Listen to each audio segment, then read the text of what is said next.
Naveen البیورو chief ملک ندیم کی report کے مطابق سٹی پولیس آفیسر سید شہزاد ندیم بخاری کا پولیس لائنز ہیڈ کوارٹرز میں کھلی کچہری کا انعقاد۔ سی پی او نے شہریوں کی شکایات سن کر متعلقہ افسران کو احکامات جاری کیے اور مارک کردہ درخواستوں پر دیے گئے ٹائم فریم میں قانونی کارروائی کر کے رپورٹ کرنے کی ہدایت کی۔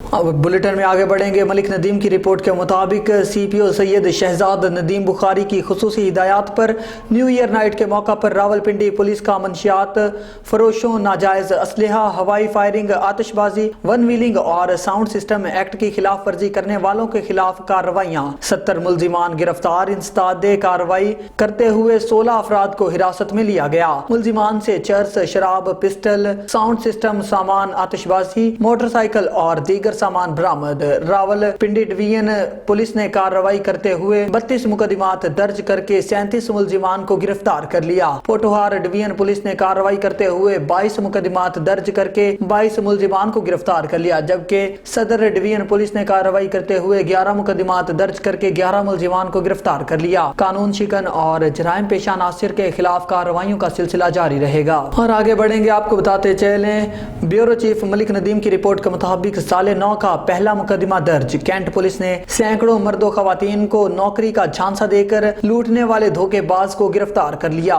ملزم کی شناخت چودھری شہباز کے نام سے ہوئی۔ ملزم خود کو اعلیٰ حکومتی شخصیات کا پی ایس اور پروٹوکول افسر ظاہر کرتا تھا۔ ملزم بوگس کالوں پر بڑے افسران سے بات چیت ظاہر کر کے شہریوں کو اپنے چنگل میں پھنساتا۔ ملزم نے کم و بیش 1400 مردوں اور 500 خواتین کو دھوکہ دہی سے لوٹنے کا انکشاف کیا ہے۔ ملزم نوکری دلانے اور مختلف سرکاری کاموں کے لیے رقم وصول کرتا اور بعد ازاں نمبر بلاک کر کے رابطہ ختم کر دیتا تھا۔ ملزم نے دھوکہ دینے کے لیے جعلی کارڈ اور جعلی انٹرویوز کی ویڈیوز بھی بنا رکھی تھی۔ ملزم مختلف شہروں کے مقدمات میں ریکارڈ یافتہ ہے، جس نے کروڑوں روپے کی وارداتوں کا انکشاف کیا ہے۔ ملزم سے مزید تفتیش میں بڑے اور اہم انکشافات متوقع ہیں۔ شہریوں سے گزارش ہے کہ اگر راولپنڈی یا کسی شہر میں ملزم نے ان کے ساتھ واردات کی ہے تو فوری متعلقہ تھانے سے رجوع کریں۔